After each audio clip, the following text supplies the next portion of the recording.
Olá, boa noite, tudo bem com vocês?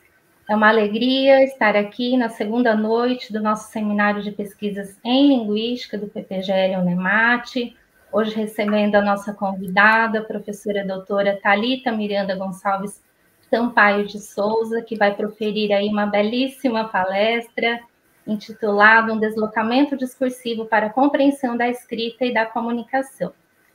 Quero deixar uns recadinhos aqui. Primeiramente, parabenizar todos os comunicadores que estão aí ao longo desses 3 dias apresentando seus trabalhos, aos professores debatedores que estão contribuindo, avaliando e aí agregando cada vez mais, contribuindo para a gente fortalecer as nossas linhas de pesquisa, né, as pesquisas em linguística, fortalecer aí os nossos laços, parabenizar a equipe organizadora, os nossos pós-graduandos que estão aí nos bastidores trabalhando para fazer esse evento ir ao ar.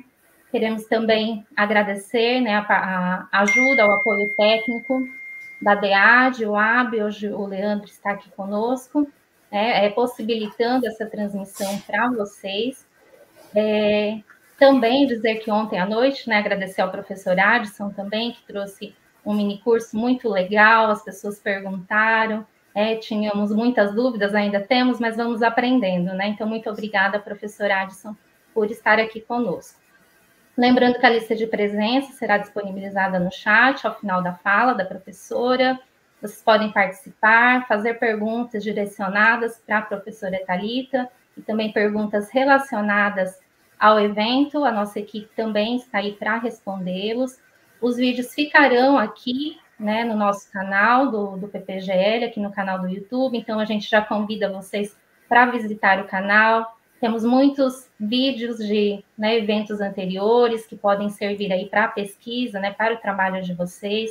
Então, se inscrevam, curtam. O PPGL também está nas mídias, nas redes sociais, né? Temos o Instagram, @ppgl_unemate, @divalim.unemate.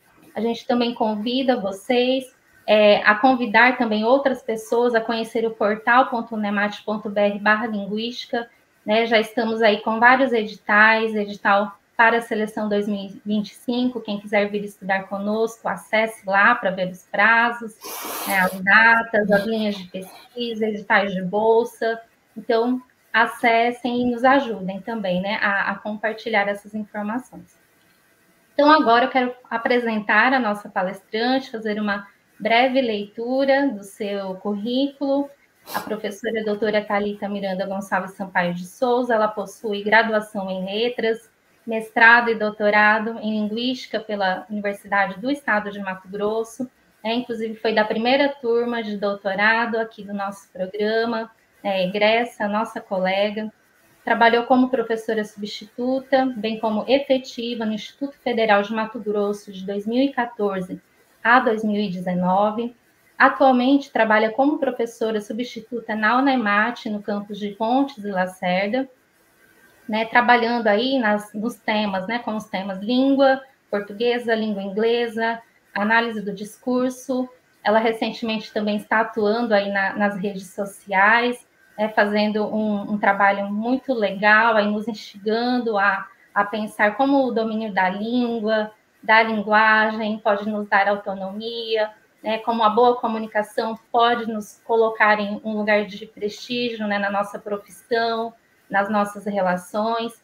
Então, a Thalita vai comentar também, a gente vai perguntar sobre esse trabalho dela lá nas redes sociais, que contribui também muito, né? E eu queria aqui abrir, né, pedir licença para a professora Thalita para ler uma epígrafe da tese de doutorado dela, né, que quando eu li, eu acho que faz muito sentido para esse momento ao qual nós estamos nos encontrando hoje, né? Porque é uma longa caminhada de alguns anos, a gente se reencontra em vários momentos do tempo, né? E ela trouxe essa epígrafe, quando eu li, faz muito sentido para esse momento que estamos vivendo hoje, né? Porque fala sobre o tempo, sobre o instante, sobre pontos de vistas, diferentes pontos de vistas que construímos ao longo da nossa história, né? E os tempos que se entrecruzam, entrelaçam e nos constituem, né? E nos fazem ser o que somos hoje. E ela utilizou as palavras de Lacan, né, para ilustrar isso. E ela diz bem assim: o tempo de compreender pode reduzir-se a um instante do olhar, mas esse olhar, em seu instante, pode incluir todo o tempo necessário para compreender. Então, seja muito bem-vinda, professora Thalita. A live é sua, fique muito à vontade. Estamos muito felizes com a sua presença aqui. Olá, boa noite. Eu fico assim imensamente grata com esse convite. É muito, assim, um prazer imenso poder estar aqui, né, nesse evento que eu já participei também como aluna. Então, eu fico muito feliz mesmo. Agradeço de coração ao programa, à professora Elisandra, que é minha amiga pessoal. Então, é muito gratificante poder falar de língua, né? Que é uma coisa que nos toca aqui. E aí, pessoal, quero dizer o seguinte, que nesse momento que a gente possa fazer um bate-papo, sabe? Assim, mandem perguntas, comentários, conforme eu, né, vou explanando aqui, vocês vão mandando aí nos comentários, porque vamos fazer desse momento um momento gostoso de pensar mesmo, tanto a língua como a pesquisa e esse fazer que tanto nos causa, né, que é justamente estudar a língua. Então, eu vou começar falando aqui do tema, efetivamente, da nossa palestra. Antes de abrir a apresentação, eu quero dizer que Elisandra leu o meu currículo, meu nome gigante. Gente, Thalita Sampaio, é mais fácil, porque meu nome é muito comprido. Thalita Sampaio, somente. E aí eu quero dizer como que a linguística, então, me afeta, como que a língua me afeta. A análise de discurso é a teoria que me causa, é a teoria que eu amo. Foi o que me fez olhar para a língua. Então, quando eu estava lá na graduação, eu já gostava muito de literatura, mas eu gostava muito da linguística, porque eu tenho uma coisa na minha personalidade que é da prática. E a linguística, ela tem esse viés da prática, sabe? E então eu falei, não, eu gosto da literatura, mas eu tenho facilidade de escrita na linguística. E quando nós estávamos estudando nas disciplinas de linguística, a análise de discurso me causou um deslocamento. E é esse deslocamento que eu vou conversar com vocês aqui hoje nesta live, que faz muito parte desse processo de olhar para a língua. E aí o que é interessante é porque, ao mesmo tempo em que eu gosto muito e fiz o meu mestrado e o meu doutorado na área da linguística, mais especificamente dentro, né, da teoria da análise de discurso, hoje, ministrando disciplinas que são mais duras, digamos assim, né, linguística geral, semântica e pragmática, eu gosto muito da gramática. Então, eu fico dividida ali nessas duas áreas. Mas olha só que interessante, elas se imbricam. E aí a gente consegue olhar para a língua não de uma maneira muito estanque, muito rígida. E eu acho que isso é fenomenal na linguística. Então, nós temos pontos de vistas diferentes sobre a língua. E é isso que o Saussure vai falar, né? O ponto de vista que cria o objeto. Então, é um modo como nós olhamos para a língua, vai, então, definir a nossa trajetória aí, né? Então, uma coisa que eu acho muito interessante, que eu quero desenvolver aqui nessa conversa com vocês, é a capacidade que a língua tem de ordenar a nossa vida. Olha só que interessante isso. Então, ao mesmo tempo que a análise de discurso vai olhar para o furo na língua, existe algo na língua de estabilidade. Essa estabilidade, ela pode funcionar no nosso dia a dia. Quando a Elisandra me convidou para essa palestra, uma das coisas que eu prezo, assim, e é por isso que, né, tô lá no Instagram falando disso, é que muitas vezes nós estudamos teoria e nós produzimos o nosso trabalho e deixamos aqui na universidade. Porém, o nosso trabalho de linguagem, ele precisa ir além dos muros da universidade. E é possível que, com essas teorias que nós estudamos, tão complexas, elas são complexas, e eu acho isso fenomenal, esse rigor teórico, eu gosto muito, valorizo muito, né? Esse peso teórico, ele pode estar no nosso dia a dia, ele pode estar na nossa vida. Então, o nosso percurso de conversa aqui hoje vai ser justamente para olhar essa teoria fazendo consequência na nossa vida, no nosso dia a dia. Então, isso aqui que eu falei para vocês, que a língua, ela pode, de fato, ordenar a nossa vida. Hoje mesmo eu vivi essa experiência. Estava conversando com uma amiga e aí ela falou, nossa, minha vida está corrida, preciso fazer um monte de coisa, mala, e vai viajar, tem que pegar o remédio na casa da amiga, deixar a chave na casa do fulano, tem que fazer um monte de coisa, colocar comida pro gato, arrumar a diarista, 1 milhão de coisas. Eu falei para ela, amiga, anota, porque daí, para você não ficar louca, você tira da sua cabeça e coloca num papel. Isso é papel da língua na nossa vida, ordenando a nossa vida. Então, percebe que a língua tem esse critério de estabilidade, de nos trazer estabilidade. O que é a análise? Para quem, não sei se todos aqui já fizeram uma sessão de psicanálise, mas o que é a análise? É pegar esse emaranhado da nossa cabeça e colocar numa ordem, em um fio discursivo. Quando nós falamos, quando nós escrevemos, nós damos ordem para esse emaranhado que está no nosso pensamento. Eu acho isso fenomenal na linguagem. E aí, são as teorias do Saussure. O Saussure, qual que é o princípio lá do Saussure? Né? Eu imagino que todos que estejam aqui gostem, né? Sejam da área da linguística. Imagino que tenham alunos da graduação, da pós-graduação, então já estão aí familiarizados com as teorias. Qual que é um dos princípios linguísticos lá do Saussure? Não é a linearidade do significante? Então, a língua tem justamente essa característica de linearidade. Então, nos traz ordem. E aí, só que não é tão estanque essa ordem. E aí, ao longo da nossa conversa aqui, como é que eu vou estruturar aqui essa apresentação? Eu vou lendo excertos e aí discorrendo para a gente promover esse deslocamento, ok? Então, vou abrir a apresentação aqui e a gente segue conversando. Deixa eu compartilhar a tela.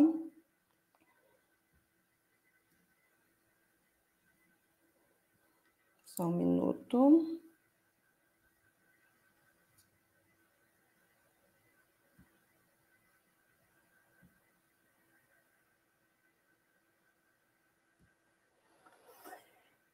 O título é Um deslocamento discursivo para a compreensão da escrita e da comunicação, e aqui já é uma prova de que a língua falha, porque quando eu pensei nesse título, eu pensei na escrita, mas o que é mais interessante quando nós pensamos a análise de discurso é entender a compreensão linguística. Então, é um deslocamento para compreender o funcionamento da língua mesmo, sabe? Mas, de todo modo, a compreensão da escrita permeia o nosso dia a dia, né? Permeia o modo como nós compreendemos língua. Permeia. E o objetivo é justamente promover um deslocamento. Sair dessa noção estanque, estruturada da língua, para olhar com outros olhos, que eu não vou adiantar aqui, mais para frente vocês vão entender esses outros olhos que eu estou sugerindo. Então, nós fomos formados a olhar para a língua a partir de um viés de certo e errado. Então, não é normalmente assim que a gente olha para a língua? Ah, fulano falou um negócio lá e está errado. Nossa, fulano falou tal coisa, me doeu o ouvido.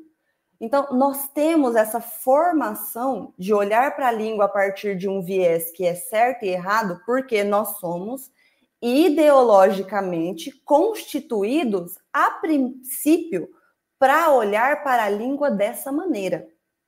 Porque lá na escola é assim que se olha para a língua. Então, olha lá, o que compreendemos por língua, a grosso modo, se alicerça no modo como compreendemos a escrita. Então, nós temos um olhar para a língua que é muito alicerçado pela escrita. E como que nós compreendemos a escrita? A escrita é o lugar do correto. Então, se há um erro de pontuação, nós podemos ter uma falha, nós podemos ter um equívoco. Quando há um erro de grafia, isso nos causa um estranhamento. Quando o texto está mal escrito, a gente não consegue muitas vezes ler. Então, nós temos uma constituição ideológica que se alicerça nesse certo e errado. Porém, olha só que legal, que interessante, né? Então, nós compreendemos a língua por esse viés. Então, no modo como a escrita, ela tem esse lugar de estar certinho. Só que aqui, eu não quero que vocês pensem que eu estou olhando para a gramática a demonizando. Não. É necessário que nós estudemos gramática. O modo como nós aprendemos língua na escola é papel da escola. Nós temos que aprender assim na escola. Porque a gramática ela tem essa capacidade de dar uma unidade para a língua, de fato, para o idioma. Então, é importante, sim, que nós estudemos a gramática, que nós estudemos o certo e o errado.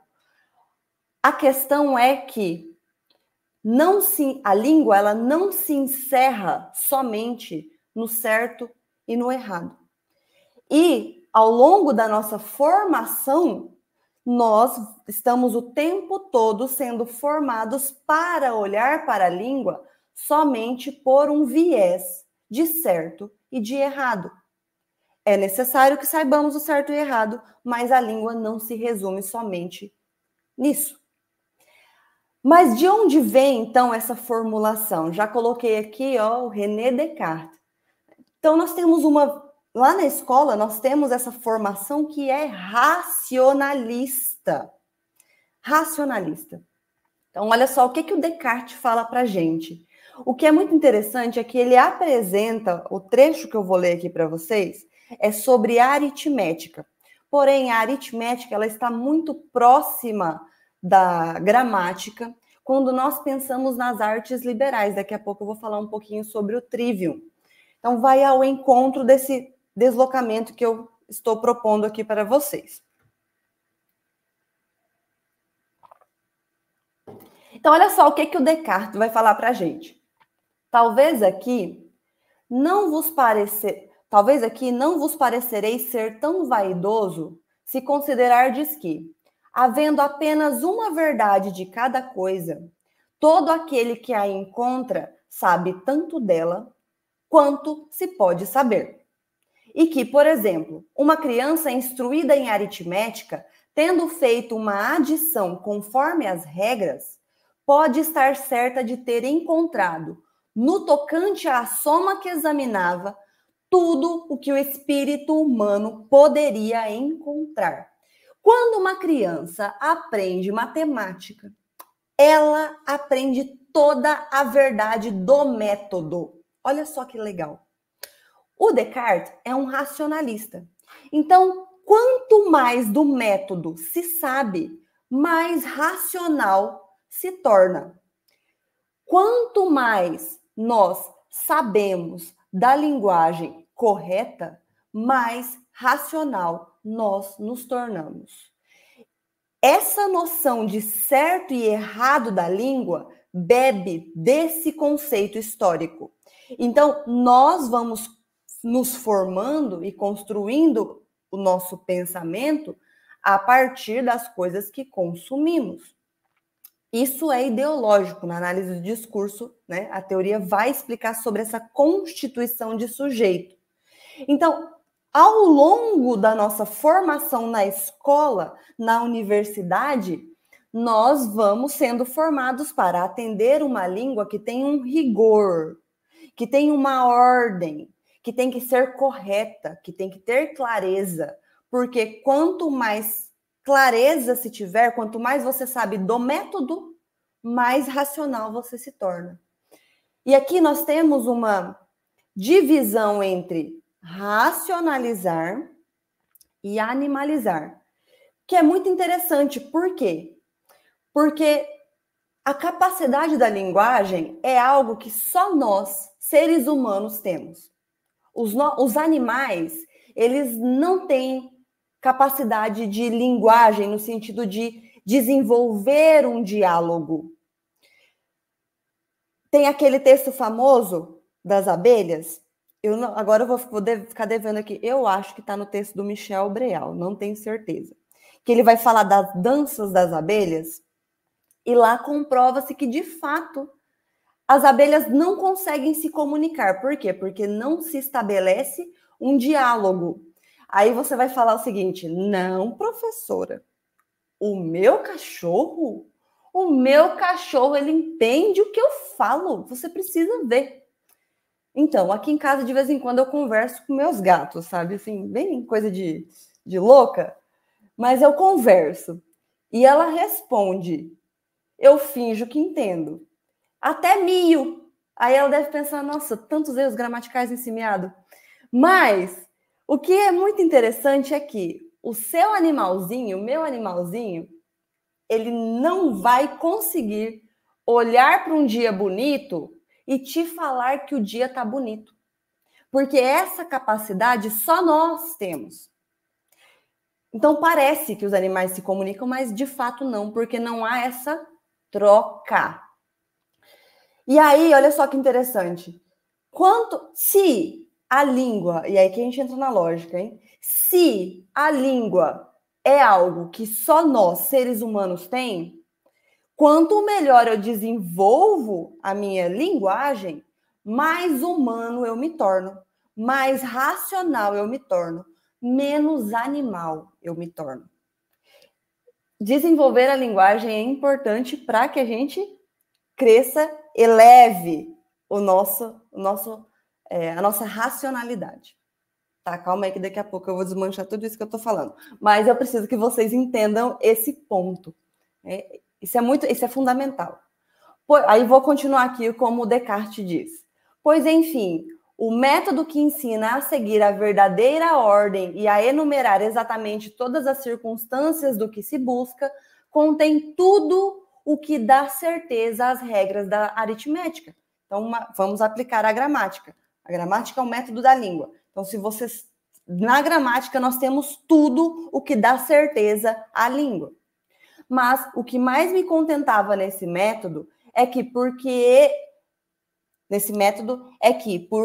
ele eu tinha certeza de usar em tudo minha razão. Então, quando se tem um método, usa-se completamente a razão. Se não perfeitamente, ao menos da melhor maneira possível.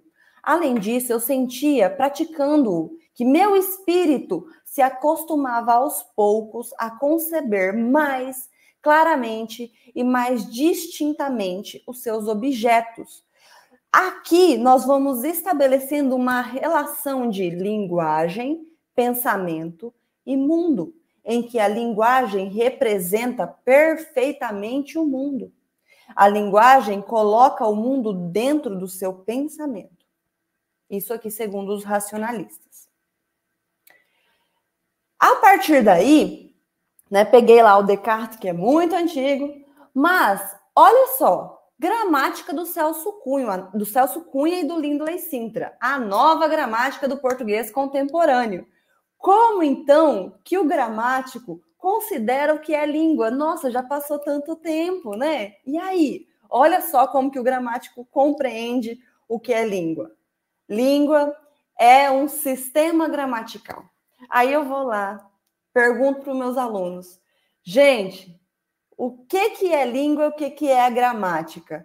Ah, a língua é a gramática. Claro que a língua é a gramática, o cara está falando. Não. Se nós reduzirmos língua à gramática, estou sendo redundante, nós de fato estamos reduzindo o conceito de língua.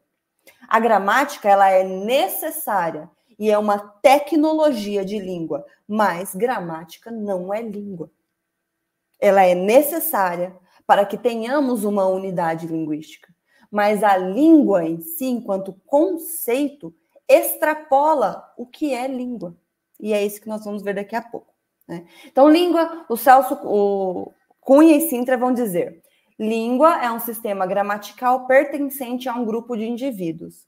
Expressão da consciência de uma coletividade. A língua é o meio porque ela concebe o mundo que a cerca e sobre ele age. A língua é um meio de conceber o mundo. Olha só que interessante. Então, como que você acessa o mundo? Pela língua. Será que é só isso mesmo? Tá. Utilização social da faculdade da linguagem, criação da sociedade. Não pode ser imutável. Ao contrário, tem de viver em perpétua evolução, paralela à do organismo social que a criou. E aí, ó, interessante porque aqui ele vai ao encontro daquela noção do Schleicher, bem biologizante, de pensar a língua enquanto um organismo. Então, pelos termos, nós vamos captando o que está em funcionamento aqui, né, no texto. Então, olha só como que língua é concebido. E aí, desse modo, nós vamos estudando ao longo da nossa vida e vamos concebendo a língua justamente enquanto certo e errado, enquanto só existe língua se estiver na gramática. Eles vão dizer o seguinte ainda, todo o nosso comportamento social está regulado por normas, o que devemos obedecer, se quisermos ser corretos. Então, se nós queremos ser corretos, há necessidade de seguir as regras. O mesmo sucede com a linguagem, apenas com a diferença de que as suas normas, de um modo geral, são mais complexas e mais coercitivas. Por isso, e para simplificar as coisas, Jespersen define o linguisticamente correto como aquilo que é exigido pela comunidade linguística a que se pertence. O que difere é o linguisticamente incorreto. Então, o que está diferente do que está na gramática é o linguisticamente incorreto. Então, estamos ordenados por uma noção de certo e errado. Ou com suas palavras, falar correto significa o falar que a comunidade espera. E erro em linguagem equivale a desvios desta norma, sem relação alguma com o valor interno das palavras ou formas. Então, conseguem perceber como que nós vamos sendo interpelados mesmo por essa noção de certo e errado. E isso vai se apresentar no nosso dia a dia. Porém, até coloquei aqui a cópia de milhões. Porém, essa língua tão perfeita, ela vai funcionar somente na perfeição que a gramática pede? Vamos lá ver. Né? Gente, esse aqui aconteceu essa semana. Estava num anúncio de moto e eu simplesmente amei esse texto. Então, eu coloquei aqui a copy de milhões. Vocês sabem o que é copy? Copy é um termo lá americano que é um texto persuasivo para vendas. A copy, ela surge, né, tipo, nas vendas de e-mail. Antigamente, vendia-se por e-mail e aí tinha que ser um texto bem persuasivo para a pessoa ler aquele texto e querer comprar. Hoje a gente vê aí nos anúncios de Instagram da vida. Olha só esse texto, eu achei ele fenomenal. Então, olha lá. Moto extremamente bem cuidada. Moto para pessoas de extremo bom gosto e que sabe aproveitar o melhor da vida. Não é um anúncio, aqui nós temos um erro. Não é um anúncio de garageiro e gambireiro. não pego trama, não pego moto de menor valor, não pego carro, não pego barco, não pego jet ski, não estou vendendo porque estou liso. Sendo assim, dispenso curioso e gente chata sem noção. Golpista nem tente, senão vai cair no cacete. Somente dinheiro.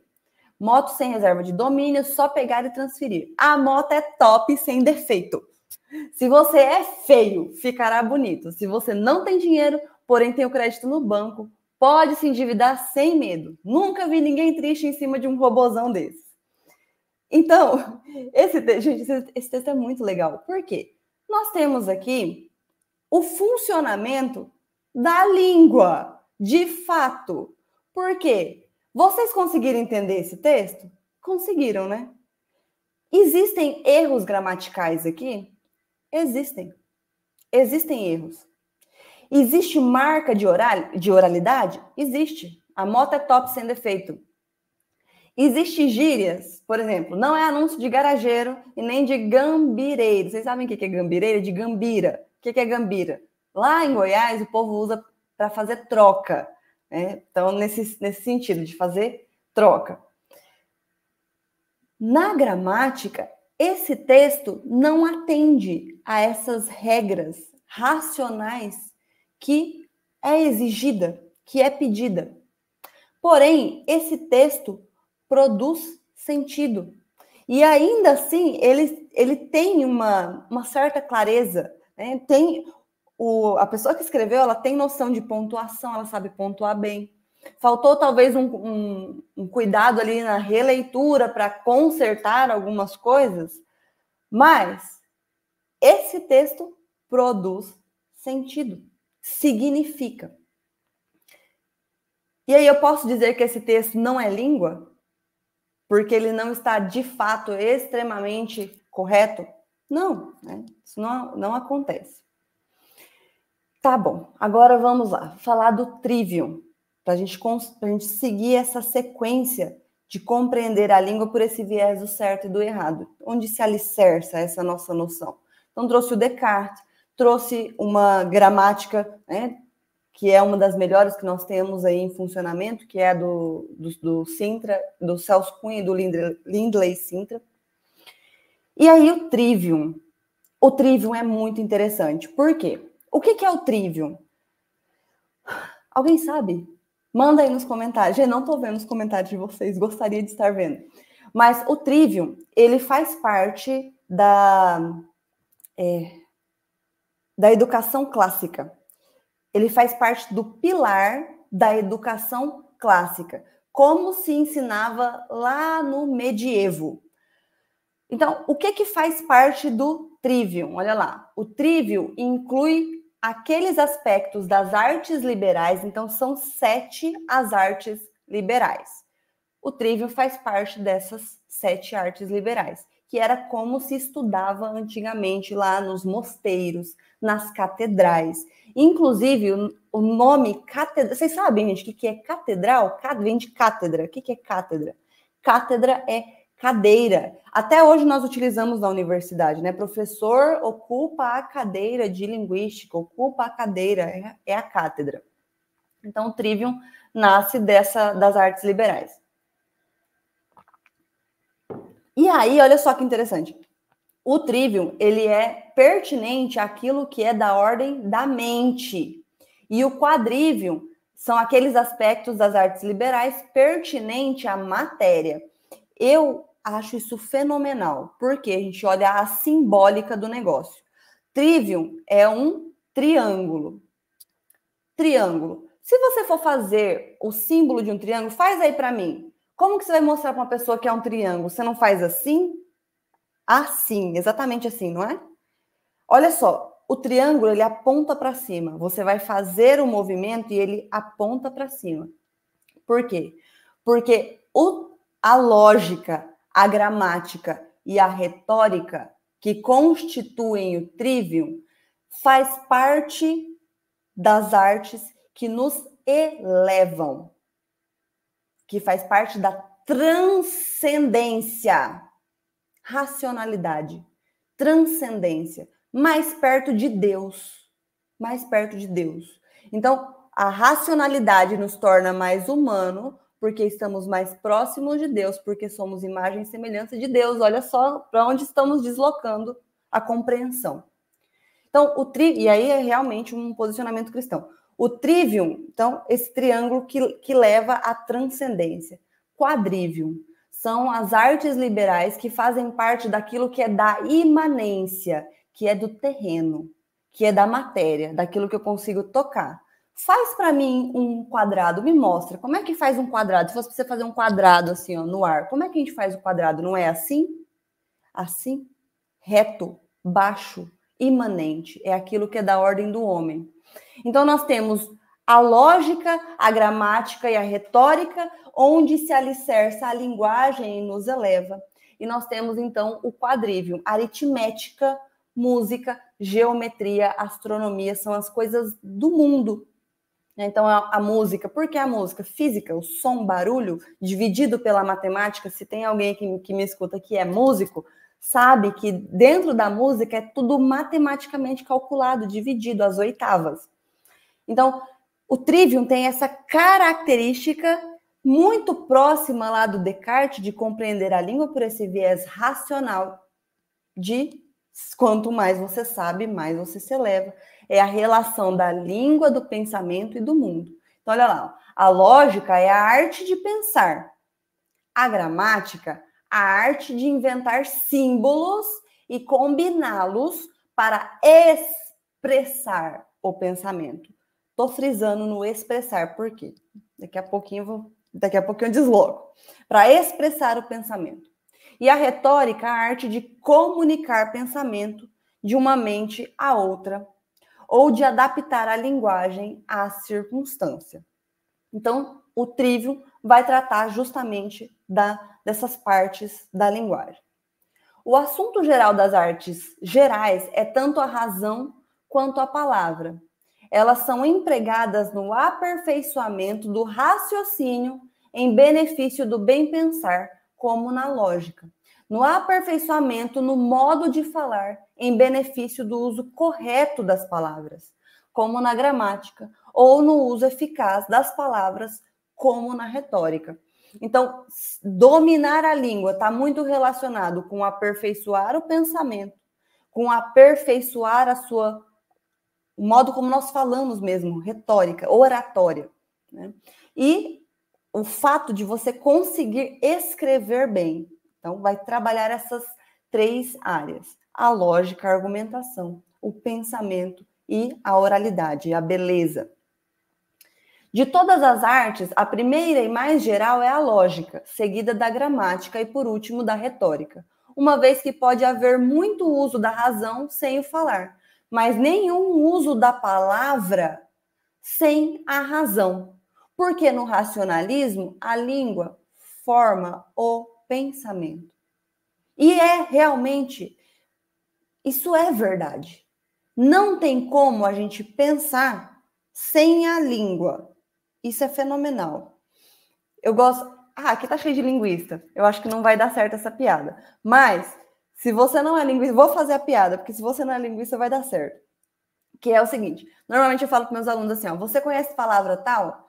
Se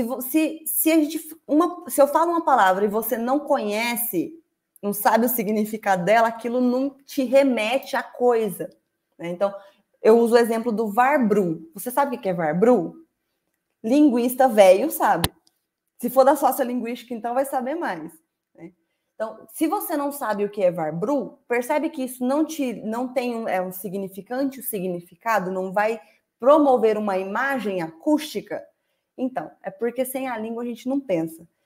E é realmente isso. Porém, é isso, mas não é só isso. Então, Varbru, vou desvendar, Varbru é um sistema antigo que usava-se para computar dados da sociolinguística, né? Eu acho que hoje não se usa mais. Então, tá, vamos seguir aqui. Dentro do segundo lugar, a gramática, porque o uso correto das palavras pode ser feito sem adorno, mas dificilmente será possível adorná-lo sem que antes esteja correto. Então, está relacionando aí mais uma vez com o correto.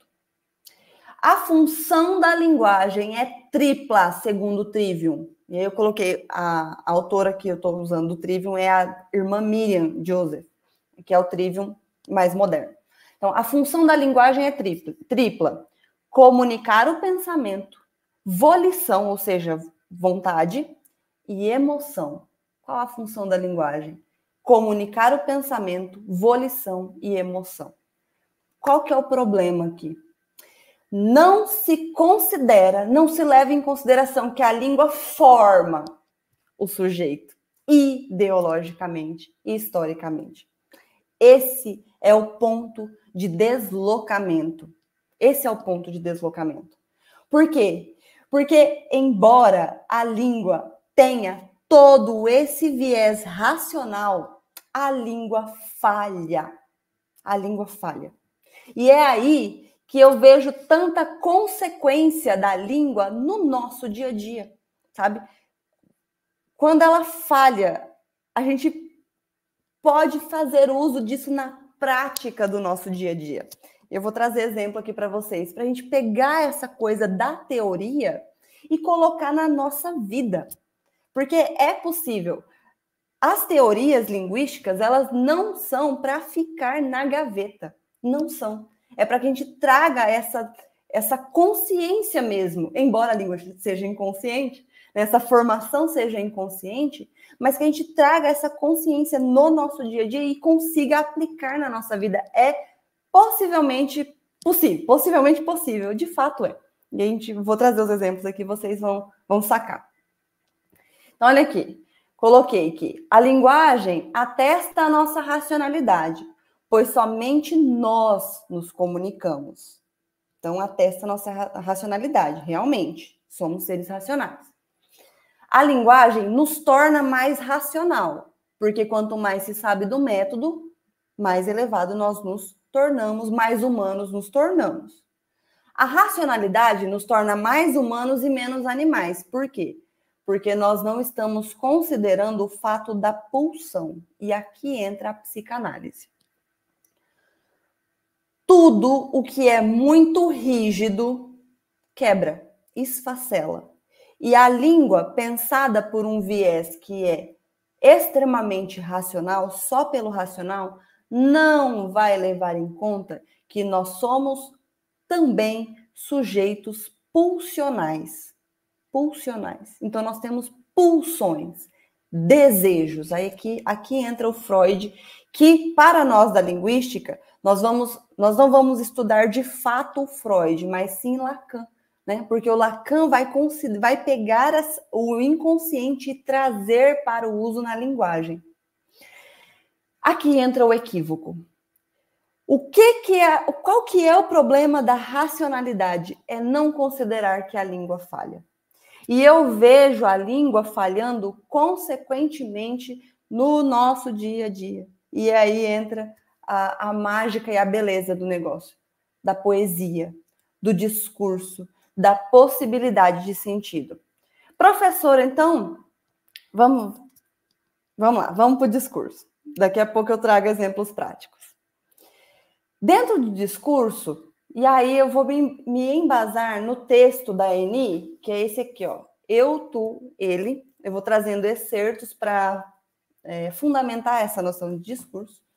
E aí nós vamos conversando. O que a Orlandi vai dizer? Que quando uma palavra significa é porque ela tem textualidade, ou seja, porque a sua interpretação deriva de um discurso que a sustenta, que a provê de realidade significativa. Criatura, você vai fazer uma prova de uma determinada banca. Você estudando a banca, é aqui que entra como eu vou usar a teoria na minha vida. Você estuda a banca e você fala o que aquela banca quer ouvir. Por quê? Porque pela língua você sabe o que constitui aquele sujeito. E aí, se você falar o que aquela pessoa gosta de ouvir, é melhor. Percebe? Como que é a linguagem trabalhando ao seu favor? Por quê? Digamos que, não sei, você vai precisar escrever uma redação para ambientalista. Você vai fazer o concurso da SEMA, por exemplo. Não sei. E aí, a sua banca, ela é ambientalista. Você vai usar o termo agrotóxico ou defensivo agrícola? O que você vai usar no seu texto? Porque o objeto no mundo, o potinho é o mesmo. Mas há quem vai chamar o potinho de agrotóxico. E há quem vai chamar o potinho de defensivo agrícola. Percebe que eu tenho sentidos diferentes para o agrotóxico e sentidos diferentes para o defensivo agrícola? O que a sua banca quer ouvir? Ela quer ouvir sobre defensivo ou sobre agrotóxico? Isso é a teoria fazendo consequência na nossa vida, você sabendo utilizar aí com traquejo. Então, lá no começo, o título, né, da palestra é justamente um deslocamento para um olhar discursivo. Então, sair dessa rigidez para olhar discursivamente. O que o discurso nos propõe? Nos propõe olhar essa língua que claudica, que falha. Então, olha lá, ó. Do ponto de vista do funcionamento discursivo, podemos ir além e pensar também em marcas de espaço estruturado, dizeres junto à temporalidade. Isso aqui é uma análise da Annie Orlandi. A referência está aqui para frente. Então, ela vai dizer o seguinte, sobre a temporalidade. Olha só como que a língua fala, olha como que a língua produz sentido. Então, eu digo assim, ó, eu amo aquela paisagem. Aí ela coloca, né, acentuando a pronúncia de aquela.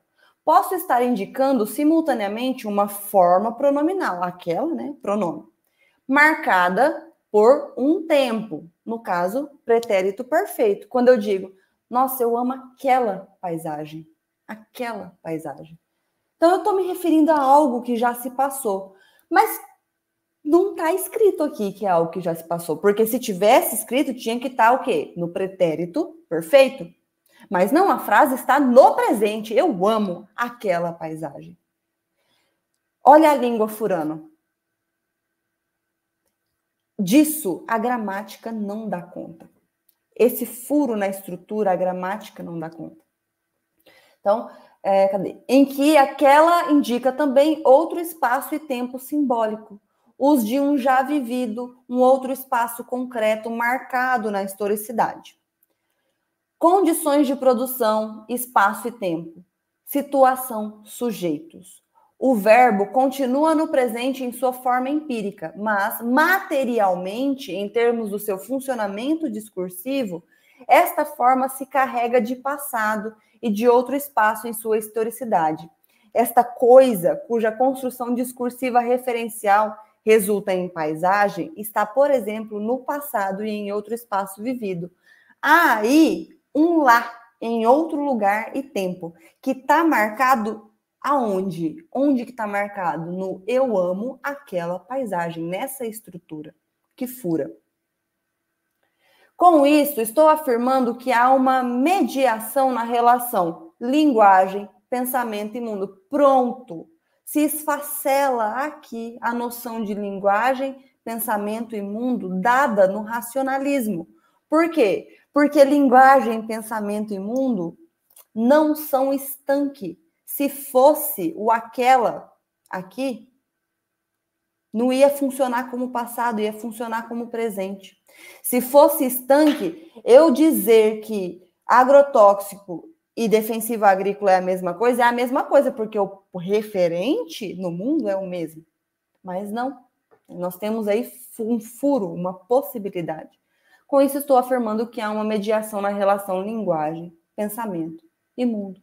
A linguagem não dá conta de representar de fato o que está no mundo. Há um furo nessa relação, que se materializa pela interpretação. Então, a interpretação vai estabelecer essa liga entre linguagem, pensamento e mundo. E que nos termos nos quais trabalho, se liga teoricamente ao funcionamento da ideologia. A ideologia manifesta para o analista na consideração da interpretação, no modo como se interpreta está a ideologia. Assim, é observando a interpretação que podemos compreender o funcionamento discursivo da ideologia. Tratamos em discurso da língua funcionando no mundo, de e por e para sujeitos. Acontecimento do significante no ser, nos sujeitos. No processo de significação, não tratamos do sentido em si, mas dos efeitos de sentidos produzidos entre sujeitos no mundo. Voltando lá na nossa cópia de milhões. Lá na nossa cópia de milhões, a gente consegue perceber o quê? Que esse sujeito, ele sabe do sentido de gambira, de que uma pessoa que está vendendo uma moto cara, né? Essas motos de estradeiras aí, a pessoa que está vendendo essa moto, provavelmente ou está vendendo porque está precisando de dinheiro, ou, né, aí ele vai e faz um disclaimer lá no discurso dele, né? Não tô liso, tô vendendo por outros motivos. Então, percebem como que funciona? A gente vai captando o sujeito também na língua.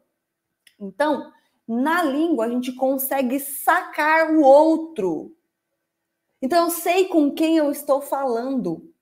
Se nós tivermos um olhar atento para essas questões de língua, nós conseguimos pegar essa teoria e trazer para nosso benefício na nossa vida, igual eu estava falando da banca do concurso lá, né? Mas não só em banca de concurso, isso pode ser para tudo.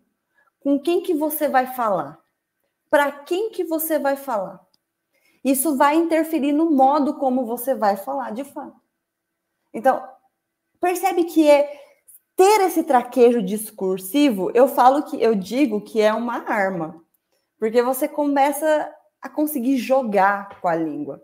É claro, né? Isso aqui, sabendo o tempo todo que isso que eu estou falando para vocês é buscando um domínio de língua. Mas a gente consegue dominar a jossa? Não. A gente falha também, tropeça, erra. Quantas vezes, né? Ai, não foi isso que eu quis dizer. Não foi isso. Mas sabendo olhar para essas brechas, a gente consegue, de fato, trazer consequência para a nossa vida. Deixa eu achar lá o slide que eu estava agora. Tá. A ideologia, já li essa parte. Isso significa que levamos em conta na constituição de sujeitos e de sentidos a relação imaginária destes sujeitos com suas condições de existência. Isto aqui, na análise do discurso, chamamos de condições de produção, sujeito, situação imaginariamente constituída, projeção imaginária da situação para a posição no discurso, conjuntura da formulação e memória discursiva. Então, todo dizer, ele tem uma memória que significa, igual eu estava explicando para vocês no começo aqui da minha fala, né? Toda vez que... Por que a gente compreende a língua como certa e errada? Porque tem uma história na nossa educação que alicerçou a língua nesse lugar de certo e errado. Então, por isso que nós temos essa constituição. Como analista de discurso, eu tenho noção disso. Como analista de discurso, eu tenho noção das ideologias que me constituem. Tem coisas que são inconscientes, óbvio, né? Mas, no geral, a gente vai tendo conhecimento daquilo que nos constitui. Sabendo disso, sabendo que você se constitui em linguagem, você pode escolher aquilo que você vai ler para te constituir. Aquilo que você vai ouvir para te constituir. Lembrando que essas escolhas, elas já são afetadas pela ideologia que já te constitui. Por exemplo, você nasceu numa família, não sei, protestante, né? Você provavelmente vai orientar a sua vida por esses vieses. Mas aí, lá na faculdade, você teve um outro atravessamento ideológico. Isso vai trazer consequência para a sua vida. Então, são esses atravessamentos que são inconscientes que vão determinando as nossas práticas. E em sendo analista do discurso, a gente pode ter dimensão dessas práticas. Além disso, interessa, como tenho proposto, que se considerem os modos de individuação do sujeito pelo Estado, em sua articulação simbólico-política, pelas instituições e discursos, pois é este sujeito individuado que vai se identificar com uma ou outra formação discursiva e constituir-se em sua posição sujeito na produção de efeitos de sentidos, na formação social em que vive, significa-se. Então, nós também passamos por esse processo de individuação do Estado, ocupamos posições de sujeitos que são dadas pelas instituições, família, no trabalho, né? Então, mulher, eu enquanto mulher sou o quê? Sou professora, sou esposa, sou filha. Cada uma dessas posições vai articular sentidos diferentes conforme o meu discurso. Como vemos, já nos distanciamos de uma posição que pensa o sentido como exato, né? E que pensa a relação dos sujeitos e sentidos com o mundo de forma direta, não mediada e sujeita a equívocos, como a consideramos. Então, a língua está sujeita a equívoco. Deixa eu contar a história para vocês, pensando então nessa teoria produzindo efeito na nossa vida. Meu esposo tem empresa e recentemente foi a licitação do município. Vou contar só aqui, vocês, só entre nós. Só entre nós. E aí, antes da licitação acontecer, eles fazem uma cotação de preço. Eu cuido dessa parte administrativa da empresa. Aí fui lá e cotei o preço. Só que eu sou juvena no negócio. E aí, assim, você faz a cotação, você não pode colocar o preço muito baixo. Por quê? Porque lá no pregão, aí sim tem a briga de preço, sabe? Aí, o que eu fiz? Juvena. Eu pensei, nossa, então eu já tenho que colocar aqui o preço baixo. Ferrei com o negócio. Joguei o preço do pregão lá embaixo, porque eu coloquei um preço baixo. Aí, quando saiu a publicação do edital para concorrer à licitação, e aí tinha lá... eles têm que publicar no edital a pesquisa que eles fizeram de preço, né, para determinar o preço do pregão. Aí eu peguei todos os documentos e fui olhar, né? Falei, deve ter um furo aqui, deve ter. Por quê? Por quê? Porque a língua fura. E aí eu estava procurando o furo para poder argumentar. E aconteceu de fato. A hora que eu peguei, vou até explicar, né? O exame é endoscopia. E nesse exame de endoscopia, faz-se um teste que se chama urease. Todos os nossos concorrentes tinham colocado assim, ó, endoscopia com teste de urease, colocou um preço mais alto. Endoscopia com teste de urease, colocou um preço mais alto. Eu não coloquei teste de urease. Aí eu falei, pronto, achei a brecha. Por quê? Porque lá no pregão, quando eles colocarem o preço, eu vou falar assim, não, o meu... não, esse aqui, ó, tá incompleto. Por quê? Porque não tem teste de urease. Porque tem uma falha na língua. Olhando essas falhas na língua, a gente consegue usar essa teoria no dia a dia. Eu acho isso fenomenal. Então, foi justamente, né, quando a Elisandra me chamou para a palestra, eu pensei, nossa, eu quero que as pessoas olhem para a análise de discurso e tragam isso para a vida delas. E funciona, gente. A gente olhar para essa língua que falha, tanto na constituição do texto como na constituição do sujeito. E daqui a pouco eu vou falar com vocês de poesia, por quê? Porque eu amo poesia, o meu doutorado é sobre poesia, não é sobre, assim, não é poesia, mas são as canções funcionando enquanto poesia. Então, poesia está na minha pesquisa. E o que é a poesia, se não a língua falhando? É a própria falha da língua. O poético, vamos lá para ele, então, né? Aqui, vamos lá falar, a gente estava falando de racionalidade, né? Então, os racionalistas justamente querem olhar para essa língua perfeita que nos eleva, porém, eles esquecem que nós somos o quê? Sujeitos de desejo. E aí estão as pulsões. E aí a poesia é o lugar da pulsão. Logo vocês vão compreender esse ponto que eu estou apresentando, né? Então, quando Péchet afirma a partir de Milner, Milner é o cara da poesia. Vocês estudam poesia, tem que ler essa obra aqui, O Amor da Língua, do Milner, né? Afirma a partir de Milner que a poesia é o próprio da língua. Ele articula o tripé teórico que alicerça a análise de discurso, em que funciona a linguística, pois a poesia se instaura na estrutura da língua. Aquela análise que a gente viu ali da Annie Orlandi, falando do aquela, onde que ela mostra? Ela mostra na língua. Então, a falha, ela está na língua, não é por trás. Não é por trás da língua, é na língua. Se instaura na estrutura da língua. Articula o materialismo histórico, pois os sentidos significam pela estabilização que a ideologia proporciona. Olha só que interessante. A ideologia, ela estabiliza o sentido, justamente porque quando se interpreta, ali está o sentido. Estabilizou. Que a ideologia proporciona e a psicanálise que realiza o real da língua. Qual é o real da língua? É a possibilidade de sentido. A poesia é um dos pontos pelos quais a psicanálise toca a linguística. Então, Péchet afirma que, ora, esta homogeneidade lógica que condiciona o logicamente representável como conjunto de proposições suscetíveis de serem verdadeiras ou falsas, é atravessado por uma série de equívocos.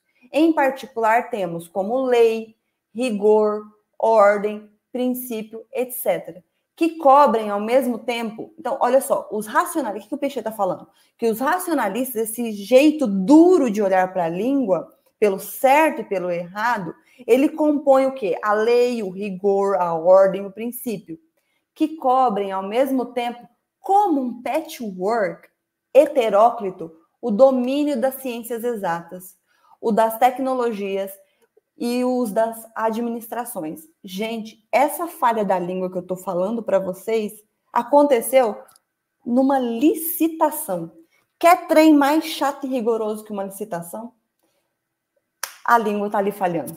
Está ali um ponto de argumentação. Atribuímos à ideologia a homogeneidade lógica e atribuímos ao estruturalismo o logicamente representável. O Saussure vai falar exatamente isso. O estruturalismo é o que a gente consegue, é o sistema que eu consigo representar na linearidade. No entanto, Péchet afirma que ambos são atravessados por uma série de equívocos.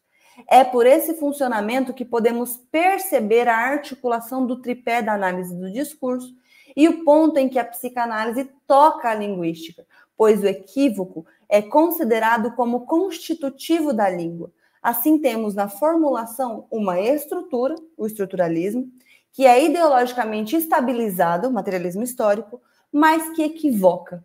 Aí nós temos a psicanálise. Ferreira apresenta-nos a tensão entre o estabilizado da língua e os furos e as faltas, que são constitutivos da linguagem como um lugar de resistência.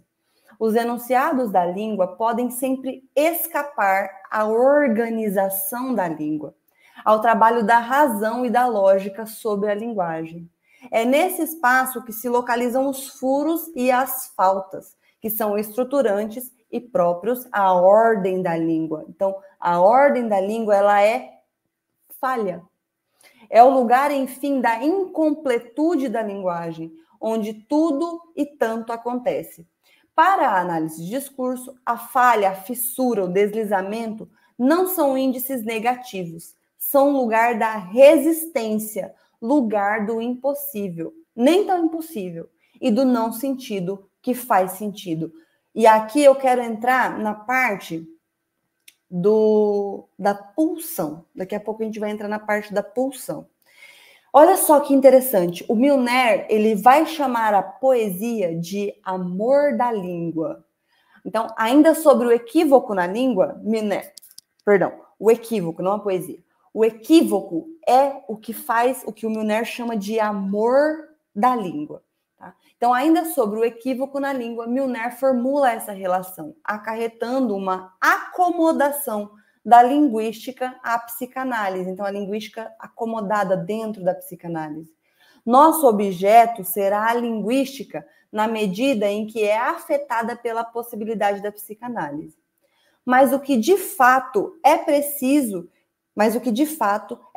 que a língua seja para que possamos designá-la tanto como objeto de uma ciência, porque a linguística é uma ciência, Saussure nos coloca esse status de ciência, mas é também o objeto de um amor que falha, que produz sentido lá nas rachaduras. Como que isso acontece? Dizer de poesia é dizer desse amor da língua, é dizer do impossível de ser dito e que escapa à linguística enquanto estruturalista, enquanto ciência da linguagem. Aliamo-nos a Milner, pela análise de discurso, para trabalhar com os sentidos que rasgam a estrutura. Nesta proposição de compreender os efeitos de sentido funcionando em canções, colocando em jogo o poético da língua. Então, eu trouxe aqui um excerto da minha tese, justamente para mostrar esse furo. Por quê? Porque esse furo da língua, ele acontece no nosso corpo. Ele é pulsional. Então, nós temos um jogo aí que é da racionalidade, que nos humaniza, e da pulsão, que nos animaliza. E aí, onde que está a falha? Quando não há racionalidade, a língua falha. E em se falhando, nós somos pulsionais. Gente, acho muito massa esse negócio. Então, nessa proposição de compreender os efeitos de sentidos funcionando em canções, colocando em jogo o poético da língua, dedicamos nossos estudos a compreender o ponto no qual o desejo vem corromper uma ciência humana. Quem está falando isso é o Milner. Então, o desejo, essa coisa pulsional, vem corromper esse núcleo duro da linguística, né, do Saussure.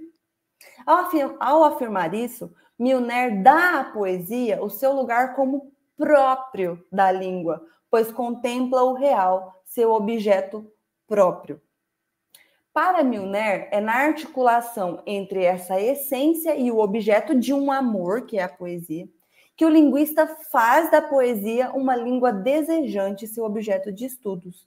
Ao referir à língua desejante, trazemos para a nossa discussão a noção de amor da língua, conforme trata Milner, ou seja, uma língua que, pela poesia, nela formulada, materializa o desejo, o que não se ajeita necessariamente na estrutura, já que os sentidos vão produzindo rupturas.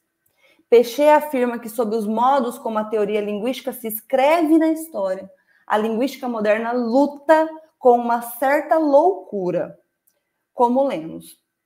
Então, é, portanto, por amor que alguém se torna louco pela língua. Por amor e, inicialmente, por apego primeiro ao corpo da mãe. E aqui a gente vai entrando nessa ordem da psicanálise mesmo e pensando na pulsão. Olha lá. Por amor, inicialmente, por apego primeiro ao corpo da mãe. Quando sua insistência toma a forma de um amor da língua mãe ou da língua materna. Essa noção de olhar para a língua da mãe vai ao encontro do que o Lacan vai chamar de lalação. Então, daqui a pouco a gente chega nesse ponto. Vou ler aqui sobre o simbólico. Então, o simbólico faz irrupção diretamente no corpo. A criança não fala ainda. Mas ela vai balbuciar e aquilo vai ter um efeito no corpo dela. As palavras tornam-se peças de órgãos, pedaços do corpo esfacelado que o logófilo vai desmontar e transformar para tentar reconstruir ao mesmo tempo a história de seu corpo e a da língua que nele se inscreve. Essa loucura das palavras que pode desembocar na escrita. Aí nós temos o Rabelais, Joyce, Artaud, Beckett, que é a poesia, né? O Mallarmé e na teoria linguística. Então, Péchet trata do amor da língua e sobre como o modo como a língua afeta, estrutura o sujeito, sendo a poesia um furo que o estrutura. Ele afirma que o simbólico faz irrupção diretamente no corpo.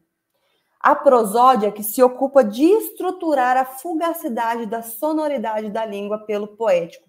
Então, além da língua furar e dar essa possibilidade de nós trabalharmos com esse furo, ela também atua no nosso corpo. Olha só que interessante, poesia, o Gambart, que é um dos teóricos que vai trabalhar com a poesia, com a literatura e com a prosódia, ele diz que poesia só produz sentido se for lida em voz alta.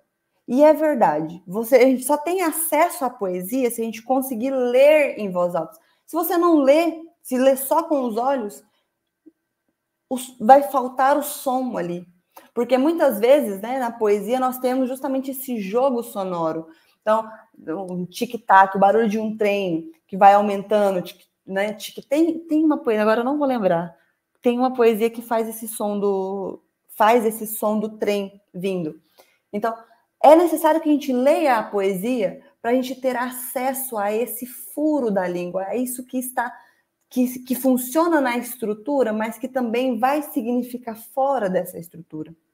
Então, a prosódia é isso, né? A prosódia é esse som linguístico que vai estar fazendo funcionar essa estrutura.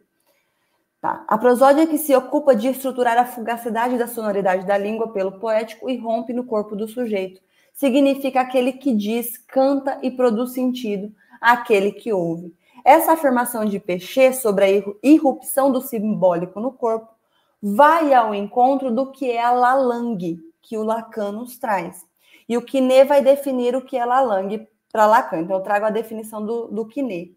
Ele vai dizer que a la langue ou a la língua, termo inventado por Lacan, conjuga a língua com a lalação. Quando o bebê fica lá, ba, bebi, bobo, ainda não sabe, né, articular. E o bebê fala desse modo.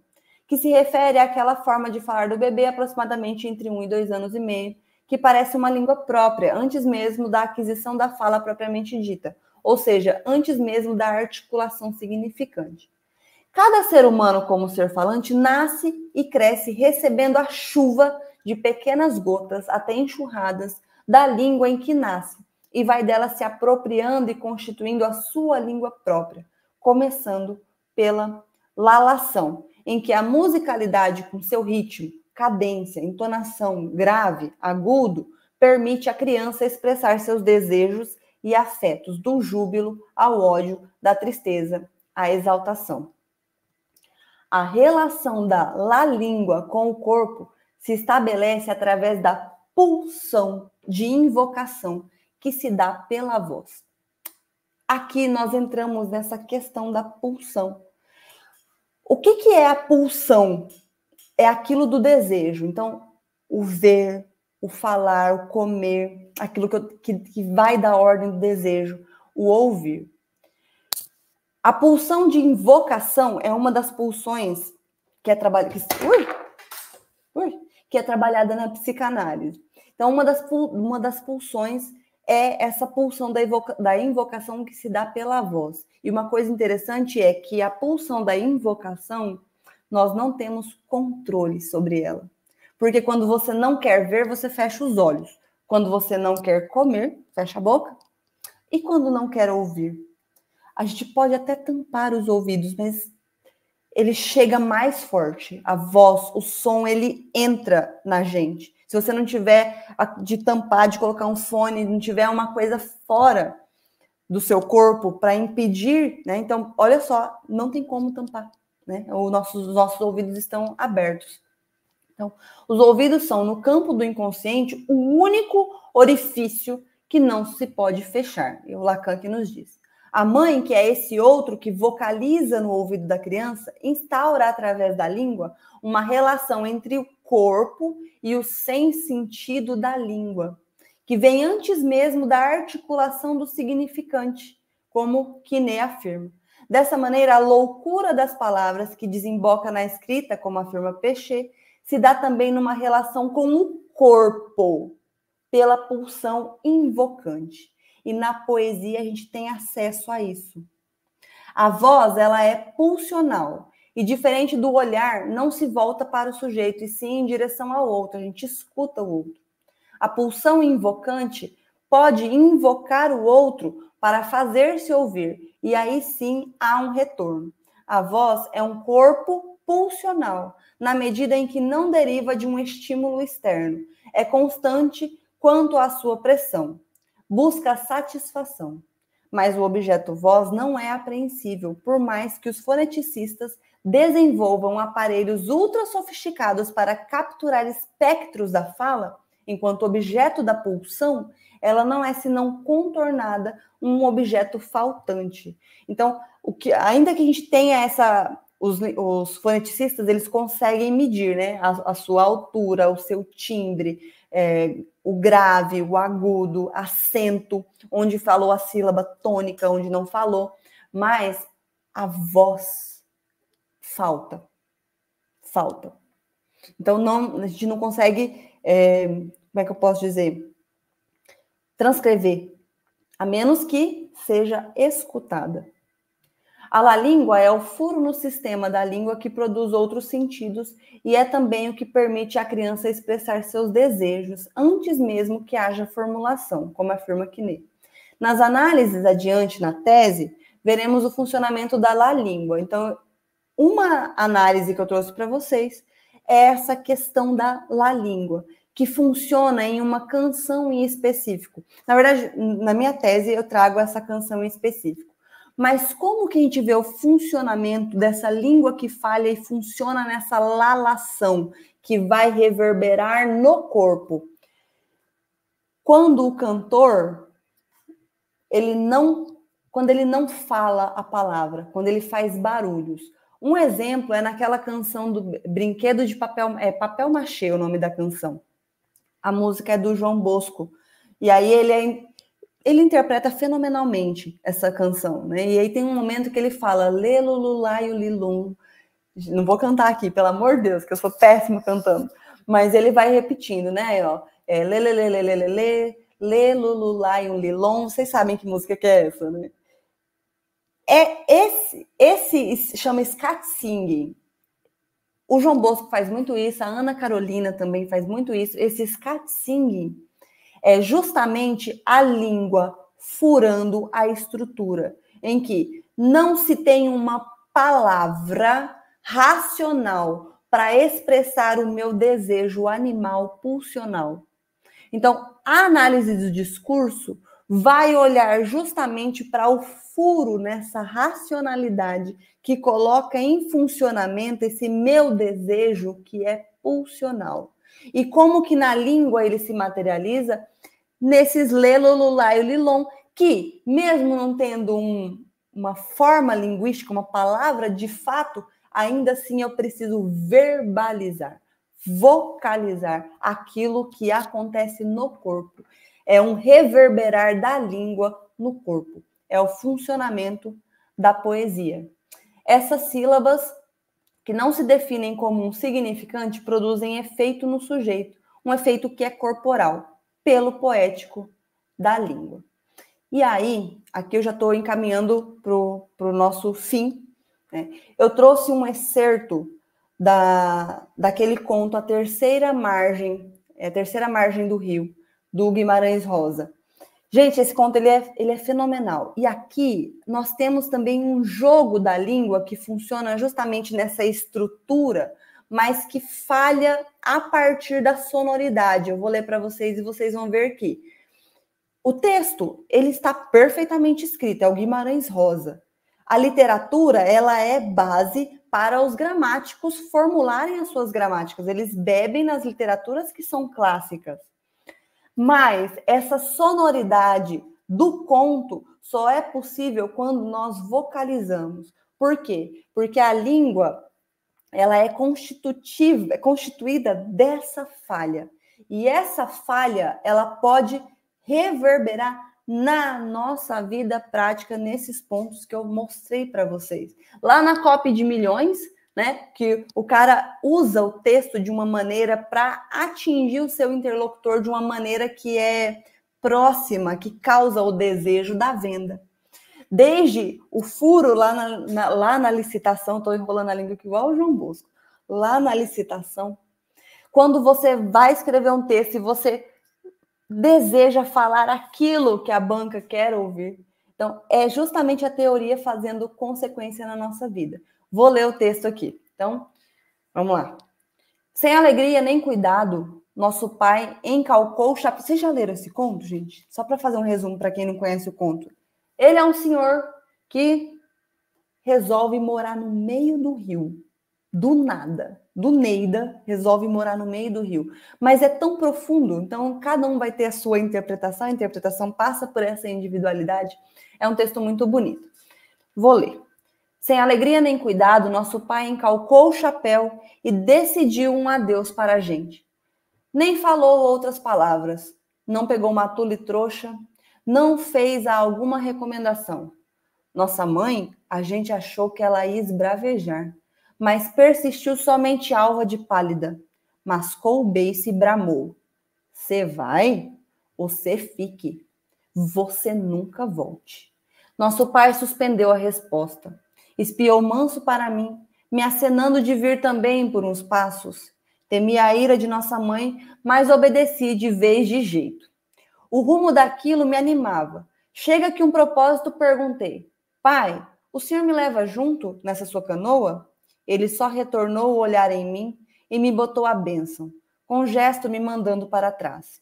Fiz que vim, mas ainda virei na grota do mato para saber. Nosso pai entrou na canoa e desamarrou pelo remar. E a canoa saiu-se indo, a sombra dela por igual, feito um jacaré, comprida, longa. Percebem a musicalidade desse texto?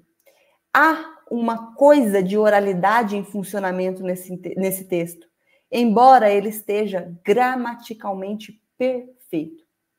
E onde há a marca de oralidade ainda está entre aspas, né, para sinalizar. Mas ainda assim, onde não há a marca de oralidade marcada pela pontuação, a gente consegue pegar a sonoridade dessa língua que é falada.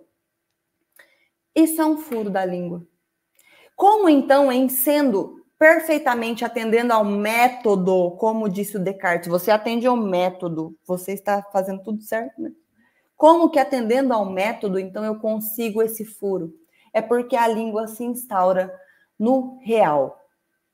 E aí, para a gente finalizar, né, eu até peguei também um excerto da Orlandi, porque eu acho essa citação fenomenal. É só por ilusão que se pensa poder dar a palavra final, para a gente dar um efeito de fecho aqui, né? Para análise de discurso, não basta a compreensão da língua enquanto estrutura, mas interessa a compreensão da materialidade, da ordem simbólica, pois para nós a estrutura se inscreve na história e se dá numa relação com a memória, com a ideologia, com a alteridade para produzir sentidos. A possibilidade de equívoco da língua é algo que nos move na análise de discurso. Por isso mesmo, dissemos sobre uma língua que claudica e concebemos essa falha como o processo inconsciente de irrupção dos sentidos na língua, que se deslizam, produzindo furos, quebras, deslimites na estrutura. Então, é um deslocamento mesmo, de olhar para a escrita e para a comunicação por um viés discursivo, olhando essa possibilidade de falha. E é isso, gente. Cadê, Elisandra?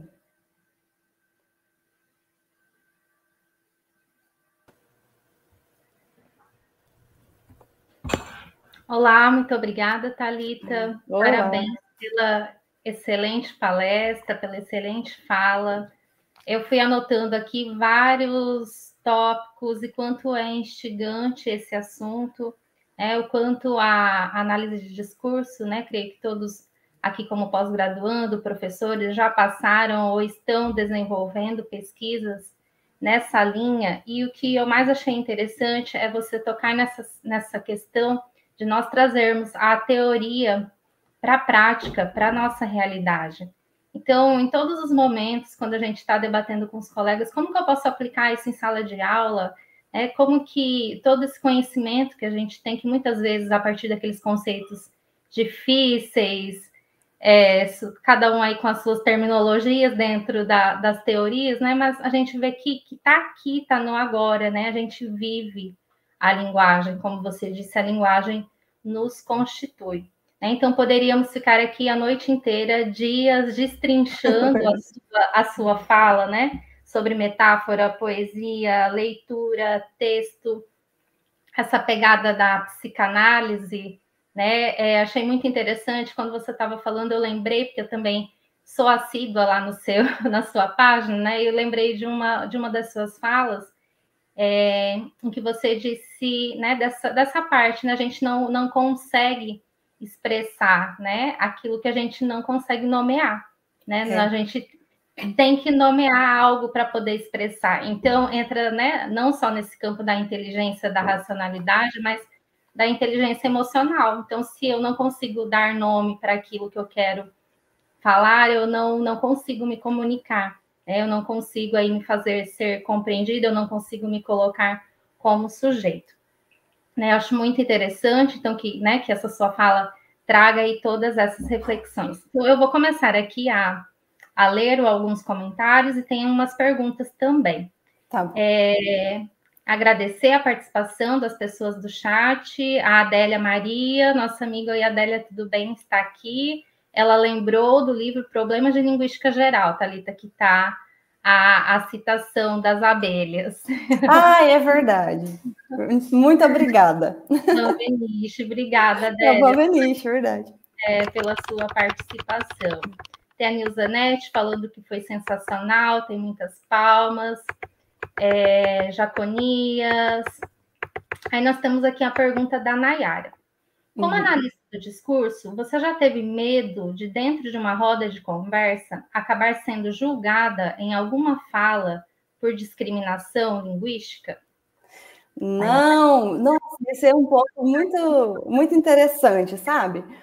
Porque eu sempre falo que é importante, gente, a escola, ela tem o lugar dela. É importantíssimo que a gente saiba, de fato, a gramática. E, pela análise do discurso, a gente consegue compreender que isso é constituído ideologicamente. Então, se você desenvolve a sua linguagem, a sociedade espera isso. Se você é uma pessoa letrada, a sociedade vai cobrar isso de você. Vai cobrar. E aí, quando a gente começa a estudar também a sociolinguística, análise, você começa a olhar para essa questão da discriminação linguística por outro viés. Por exemplo, você vai na feira. A gente vai julgar o tiozinho da feira? Não vai. Eu sempre falo isso do tiozinho da feira. Não vamos. Não vamos. Porque você sabe da constituição de sujeito daquele sujeito.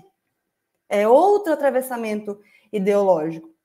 Então, não, esse negócio da discriminação linguística, não pega. Aí, se alguém falar para mim assim, não, você está sendo, é uma discriminação linguística, eu vou dizer, mas, gente, como professora, a gente tem que se posicionar dessa maneira, porque é uma constituição de sujeito.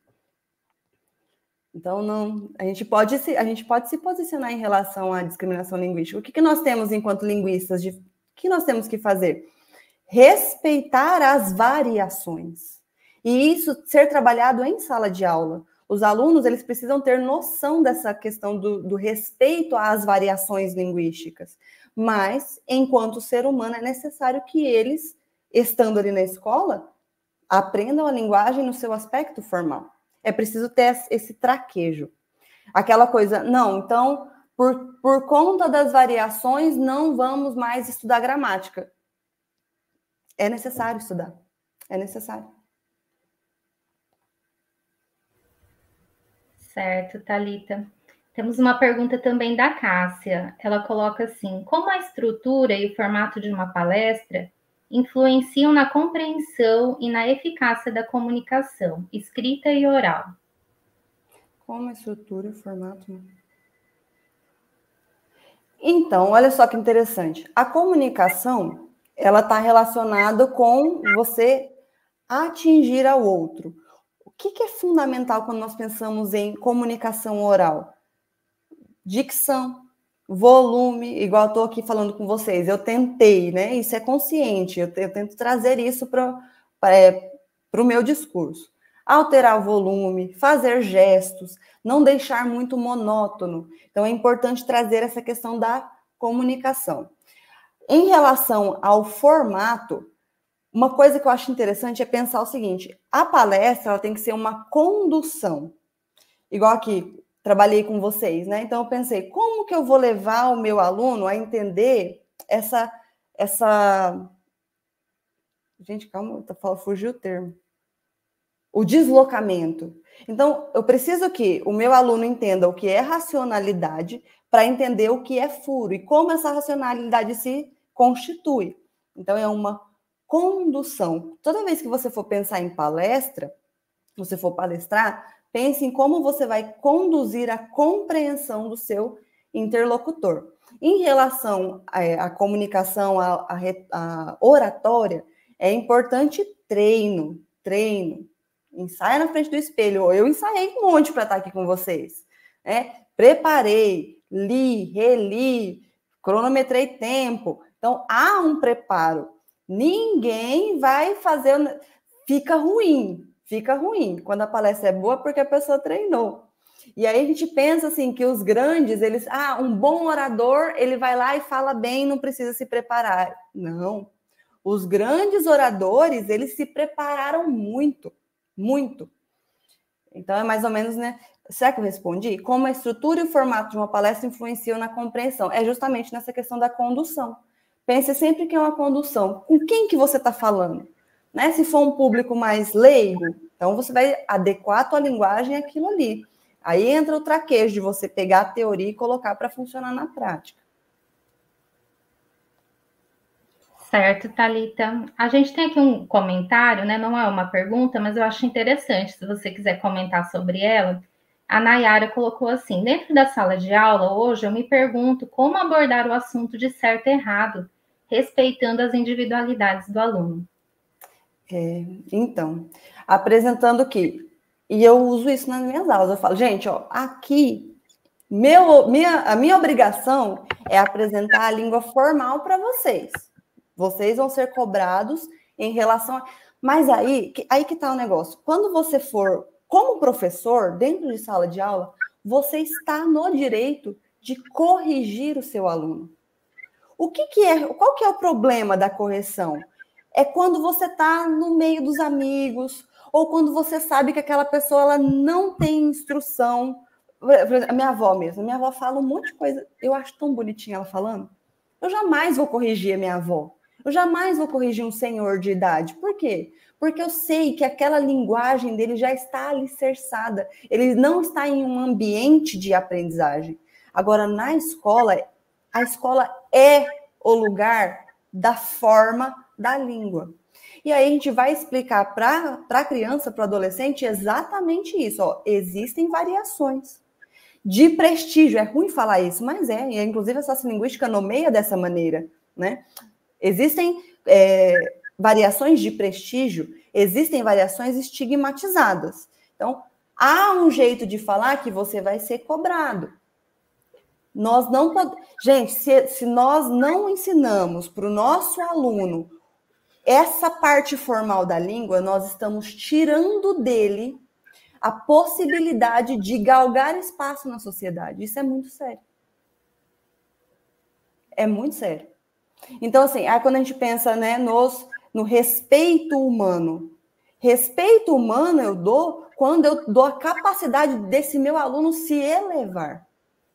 Claro que todas as correções, elas vão ser feitas com educação, com carinho, né? Nesse sentido mesmo, de você estar lidando com outra pessoa. Mas, enquanto professor, o nosso papel é ali de ensinar a língua formal mesmo. Há a variação, mas quando ele vai escrever um texto, precisa atender às formalidades. Precisa. A questão do furo, a língua vai sempre falhar. Vai sempre, não tem jeito, ela é constitutiva da língua. O nosso papel é justamente cerceando. A Anne Irland mesmo vai falar das notas de rodapé. Ela tem um texto que fala sobre as notas de rodapé, que é cercear o sentido. Certo, Thalita. Nossa, muito, muito bom. Nesse seu último comentário, eu me recordei aqui que recentemente fizeram uma pergunta para mim, né, sobre revisão textual. Quando você entrega o seu texto para quem está aí que nós estamos falando, né, da fala, mas também a gente pode aplicar isso à escrita, né? Eu pego o meu texto e entrego para a Thalita. A Thalita é minha professora, é minha avaliadora, e ela está ali nesse local aí autorizado para fazer essas correções. E me perguntaram sobre se tem um limite, né? E é com certeza, porque assim, quando você faz a correção, seja corrigindo verbalmente ou texto por escrito, a gente corre o risco, né, de editar aí também barrando essa autoria. Então tem um limite, né? quando a gente faz essa correção, seja verbalmente ou por escrito, nesse sentido, né, que eu consigo compreender essa questão do certo e errado, e articulando com o que você contribuiu com a gente, nesse respeito mesmo, de que até a própria correção gramatical, textual, ela tem um limite também. De não apagar, né? Não apagar o sujeito. De não apagar o sujeito, essas marcas de autoria. Então, é muito interessante. Né? Então, se você corrige uma pessoa,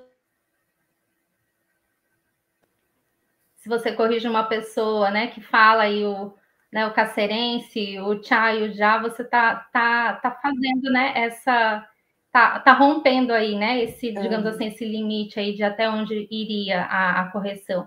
Mas aí entra em outro ambiente, na escrita, isso aí parece que se desfaz, né, porque tem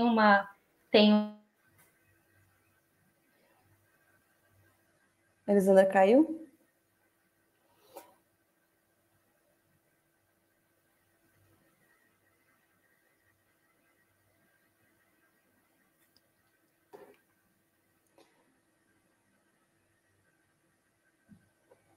aqui, eu não estou conseguindo. Voltou. Tá. É sobre a Elane dos Anjos. Em determinado momento que você fez, né, a apresentação sobre a poesia, ela disse que concorda plenamente. O efeito da poesia é audível, a prosódia traz a beleza do que faz sentido, ao nos permear pelo que ouvimos. Né? Então, tocou aqui a Elane nesse sentido da poesia, se você quiser também, que é a sua praia, né, essa questão da poesia e da prosódia. Se você quiser comentar esse comentário também. Não, ela foi exímia, né? Já foi sintetizou. Mas eu amo a poesia, amo os jogos metafóricos, assim, e realmente a gente não tem, se a gente não lê a poesia em voz alta, a gente não tem acesso. A gente pode até dar uma cochichadinha, assim, às vezes, e é interessante como que a prosódia pode interferir na nossa compreensão textual. Então, eu trago isso também para o dia a dia. Por exemplo, texto muito difícil de compreender, sabe? Tem texto que você lê e você fala, caramba, não estou entendendo. Faz a experiência de ler em voz alta. Parece que o texto vai ficando mais claro. É incrível, né? Porque daí a gente escuta também.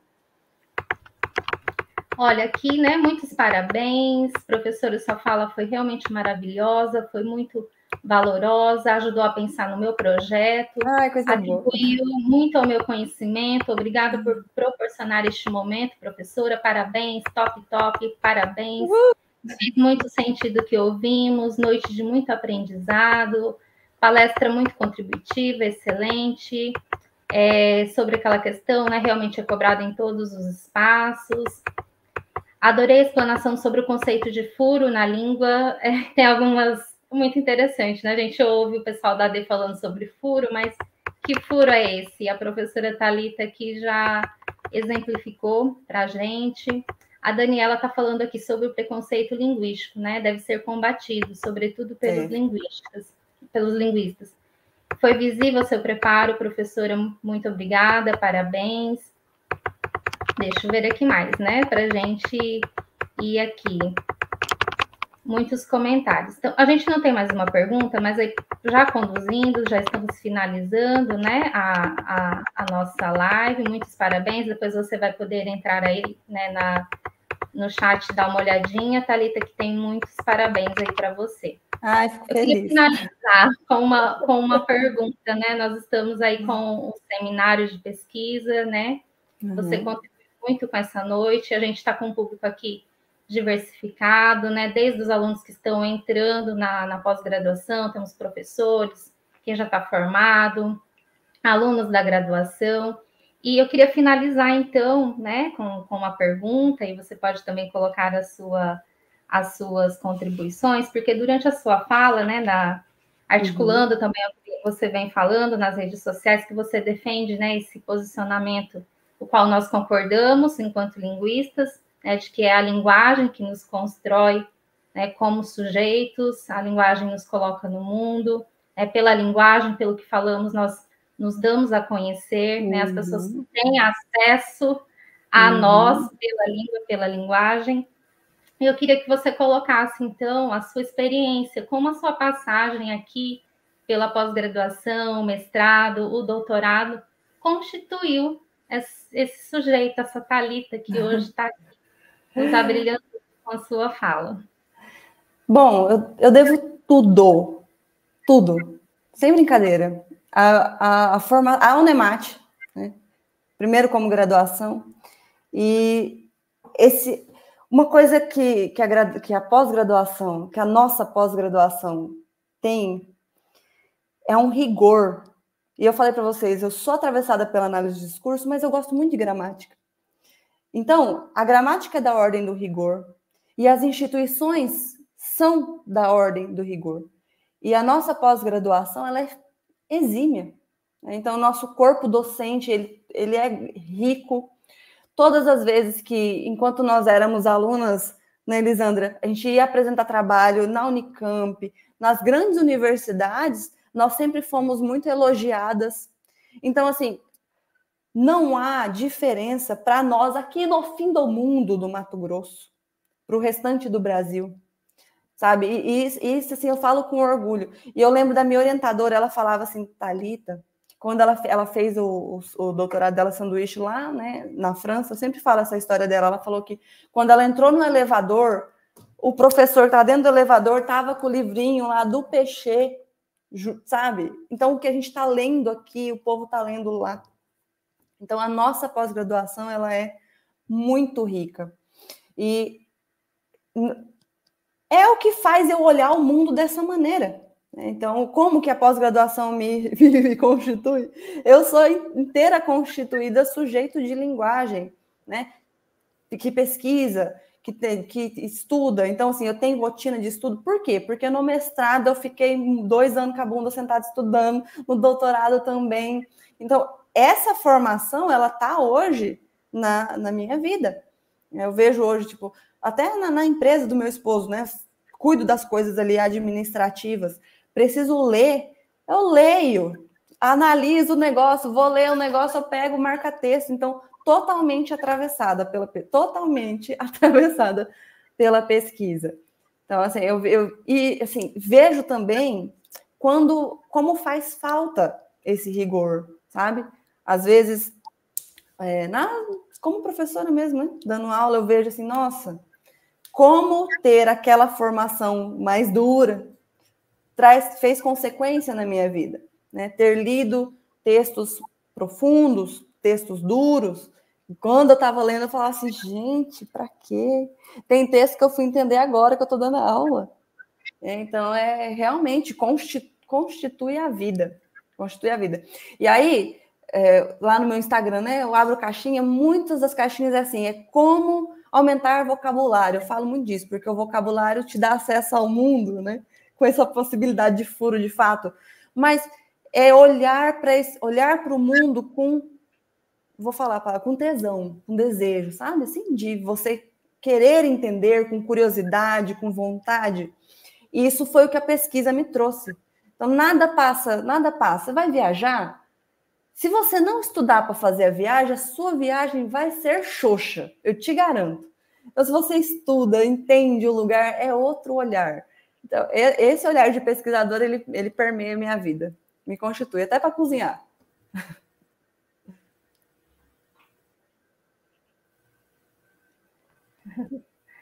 Certo, muito obrigada, Thalita. É muito importante você falar isso, né, nesse momento, principalmente para quem está iniciando, que realmente esse percurso vai contribuir lá mais adiante. Né? Você fez aí eu rememorar o nosso início, né? Eu sempre me emociono de reencontrar os meus colegas, seja fora desses ambientes, aqui nesse ambiente principalmente, e eu queria, né, finalizar, fechar aqui a minha fala, eu vou passar também para você fazer as suas considerações, mas em algum momento aqui desse acadêmico, eu reencontrei um professor e ele falou assim, é muito bom te encontrar aqui do lado da ponte, do outro lado da ponte, né? Ou seja, lá no início éramos alunas, acadêmicas pós-graduandas, e hoje a gente está ocupando também outros espaços, sempre aprendendo, claro. Eu falo aqui eternos alunos, sempre estudando, mas ocupando aí outros lugares, né? Que a gente, nossos professores, e hoje a gente também está ocupando esses lugares. Então, eu sempre fico muito feliz de reencontrar os colegas, né, nesses ambientes aqui de debate, de discussão, para a gente aprender cada vez mais, né? E aí, essa diversidade que é a linguística.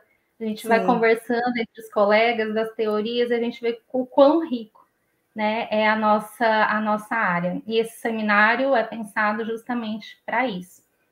Então, antes de fazer a finalização, eu queria passar, então, a palavra para você aí, dar aí as suas contribuições, a sua fala final, tá bom, Thalita? Tá bom. Eu só quero agradecer. Para mim, nossa, é engrandecedor, né? A gente precisa se preparar, estudei para estar aqui, fiquei tão feliz de poder contribuir, de voltar à casa e participar desse evento que é tão rico e tá produzindo aí, contribuindo com o trabalho dos alunos, eu acho fenomenal. Eu sou bem objetiva, mas é exatamente isso, né? Feliz de estar de volta e de poder compartilhar essa noção da análise de discurso funcionando na nossa vida, né? Trazendo consequência. E aí o meu convite para quem está ouvindo é justamente olhar para o mundo com atenção, com atenção. Assim você vai aumentar o seu vocabulário, vai crescer enquanto pessoa no mundo, né? Então essa coisa do desejo, de querer saber. Tenha um olhar atento do pesquisador. É isso, gente. Boa noite. Boa noite, muito obrigada, Thalita. Eu que agradeço. Quero agradecer a presença de todo mundo aqui no chat, na participação, convidar para a programação de amanhã, né? Durante o dia, os comunicantes estão aí nas sessões, e às 19 horas a gente tem o nosso último encontro, como colocaram aqui no chat, vai ser a live de lançamento do livro, né, número 4, do Atlas dos Nomes que Dizem História das Cidades Brasileiras, um estudo semântico enunciativo do Mato Grosso, fase 4. Então, estaremos aqui com o professor Eduardo Guimarães, professor Luiz Francisco, professor Albano, professor Taissi, professor Lucas, Gisele, aí que eles vão fazer a mediação. Então, vai ser aí também uma noite de festa e teremos sorteios de livros, então venham amanhã, prestigiem, estejam aí para receber aí essas premiações. Né? Assinem a lista, está passando aí pelo chat, né? E a gente se encontra aí em outros momentos também, né? Até amanhã e tchau. Obrigada. Tchau, boa noite. Boa noite.